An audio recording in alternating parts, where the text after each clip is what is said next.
सागर के एसपी कार्यालय में अपनी गुहार लगा रही यह महिला गोपालगंज थाना निवासी है, जिसको अपनी एक परेशानी में एक तथाकथित खुद को पत्रकार कहने वाले हीरा वर्मा एक फर्जी से मदद मांगना कुछ इस कदर भारी पड़ा कि उसने उसकी जिंदगी ही तबाह कर डाली और उसके साथ छल कपट फरेब का खेल कर जालसाजी करते हुए 5 लाख रुपए भी ऐंठ लिए।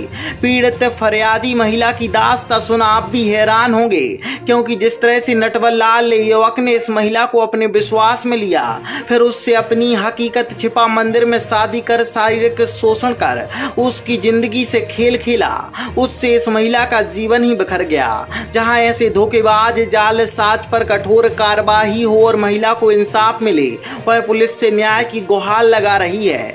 सबसे रोचक बात यह है कि खुद को खुफिया पुलिस का अधिकारी बता सास की सेवा में होने का दम भर इस महिला को युवक ने बेहद शातिर अंदाज में अपने जाल में फंसाया और फिर उसको भी नौकरी दिलाने के नाम पर लाख रुपए की ठगी कर डाली।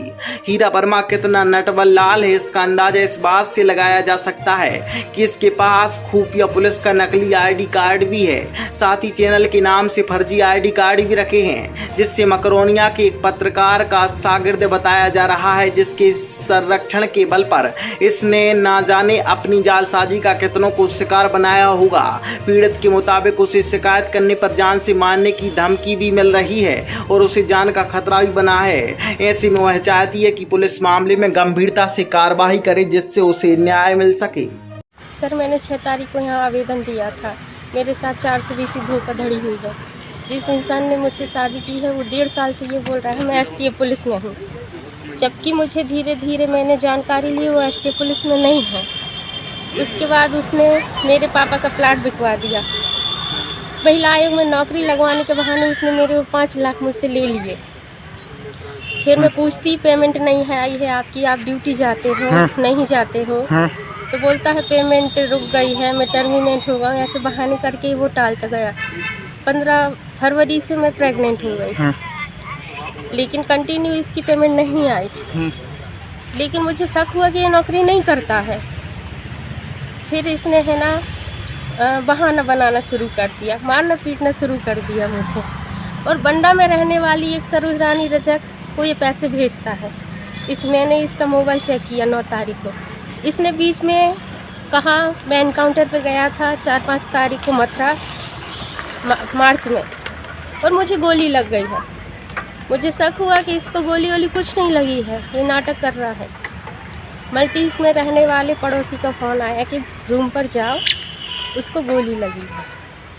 इतने बीच में 9 तारीख को ये बेहोश होने का नाटक करने लगा। मल्टी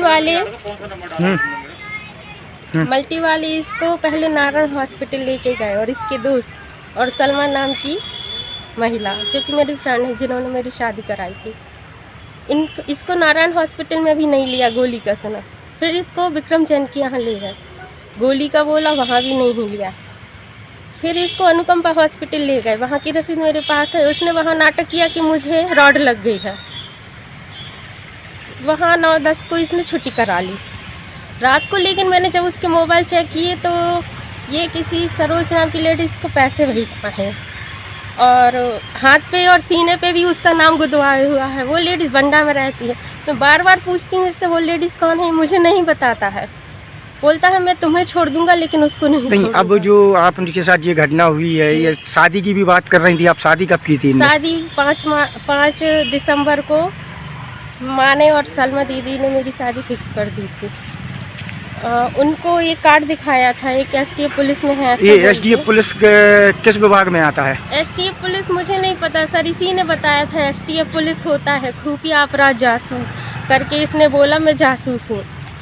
एसटीएफ क्या होता मुझे नहीं पता, ये कौन सी नौकरी होती कौन सी। लेकिन अभी कुछ दिन पहले मैंने एसटीएफ पुलिस के एसपी को नंबर सर्च करके लगाया। मैंने कहा सर ऐसी बात है, मेरे साथ ये हो रहा है। तो उन्होंने मुझसे कहा अगर ऐसा हो रहा है तो तुम थाने जाओ और इसका शिकायत करो और वहाँ मेरी बात करा देना। इतने बीच में मैंने सब इन्वेस्टिगेशन की, सर ये नौकरी नहीं करता है, इसने मुझसे ऐंठ लिए हैं 5 लाख, और अब मेरा रूम का सामान इसने कब्जा कर लिया और ताला लगा के चला गया। मुझे रूम पे जाने नहीं दे रहा है। ये कहाँ का है, कहाँ निवास करता था? मकरोनिया राजनगर कॉलोनी महावीर पैलेस का। ताला लगा के भाग गया। मेरी मार्कशीट और मेरे पापा के विभागीय कागज भी इसने कहीं गायब कर दिए हैं सर। अब आप एसपी से क्या गुहार लगा रही हैं? सर मेरी 5-6 महीने की बच्ची है छोटी सी, मैं कहाँ जाऊंगी, कहाँ रहूंगी? अब मेरे पास कुछ नहीं है। उससे मेरे पैसे और मेरी मार्कशीट, मेरे पापा के विभागीय कागजात दिलवा दीजिए। उसने मेरा नकली आधार कार्ड भी बनवा दिया है। कागजों के हिसाब से मुझे पता चला मैं उसकी पत्नी नहीं हूँ। वो नकली आधार बनाता है। अगर ऐसे फर्जीवाड़े तरीके से लड़कियों के साथ शोषण कर रहे हैं और ये जो घटनाएं हो रही हैं, ये पहली घटना है क्या? आप मेरे साथ पहली घटना की तो मैं महोदय जी के यहाँ आई हूँ, और किस किस के साथ ये करता है मुझे नहीं पता, लेकिन आज मैं नहीं बोलूँगी तो कोई नहीं बोलेगा। इस इंसान को अच्छा सबक सिखाना चाहिए और इसके साथ कड़ी से कड़ी कार्रवाई करनी चाहिए सर, क्योंकि ये बहुत 420 और फ्रॉड इंसान है। पता नहीं कितनों के साथ इसने गलत किया होगा। अभी कहाँ है वो? मुझे नहीं पता सर। मैं अपने परिचितों से फ़ोन लगवा रही हूँ तो बोल रहा है 2 दिन में तुम्हारी हत्या कर दूंगा और ना पैसे मिलेंगे ना तुम्हारी मार्कशीट मिलेगी। तो और राजनगर का किराया बढ़ा के भाग गया है, 12-15 हज़ार हो गए। मैं कहाँ से दूंगी? मेरा सामान क्या नाम लिखते हैं वो? क्या नाम लिखते हैं जिससे आपकी शादी हुई थी? हीरा वर्मा लिखता है, लेकिन इसका ये नकली नाम है। इसका ओरिजिनल आधार मुझे नहीं पता। पता नहीं किस जात का है, एक श्रीवास्तव का, एक वर्मा का है और किस किस का है। इसके कई आधार देखे मैंने इसके मोबाइल में। तो आपने 6 तारीख को यहाँ पर आवेदन दिया था, क्या कोई आश्वासन मिला? की वजह से सर नहीं मिले थे, ऊपर मैडम थी, उनको आवेदन दे के चली गई थी। तो अब दोबारा एक दिन और बीच में आई थी, तब भी सर नहीं थे, और आज मैं फिर से आई थी। वो लोग उसको फ़ोन भी लगा रहे हैं, लेकिन ये जा नहीं रहा है वहाँ पे। अभी क्या सूचना मिली? कहाँ पे हैं ये? सागर में है कि सागर के आसपास है? सर मैं फ़ोन करती हूँ तो स्थानीय गुंडों द्वारा मुझे गंदी गंदी रिकॉर्डिंग पहुँचा रहा है, मेरी फ़ोटो पहुँचा रहा है, और वो गुंडे मेरे मनोरमा कॉलोनी के रहने वाले हैं। और बीच में मुझे पता चला उन गुंडों के साथ ये हथियार सप्लाई करने का काम भी करता है। आप बोले तो मैं उसका नाम ले सकती हूँ। नहीं तो कोई दिक्कत नहीं है, नाम बता सकते? करण गौड़। ये कौन है, क्या करता है? ये जिला बदल अपराधी है और ये मेरे पति को हथियार सप्लाई करने का काम करता है। और ये मेरी मौसी, मेरे भाई और मेरे पति के फ़ोन पे गंदी गंदी अश्लील रिकॉर्डिंग भेज रहा है और मेरा फ़ोटो भेज रहा है, जबकि इससे हम लोगों को कोई लेना देना नहीं है। ये जानबूझ के परेशान करता है सबको, और हम लोगों को काफ़ी पहले परेशान किया। मम्मी ने उसके खिलाफ आवेदन भी दिया है। आवेदन कहाँ दिया था? यहाँ दिया था और वीडियो वायरल भी हुआ था, मेरी भाभी भी आई थी।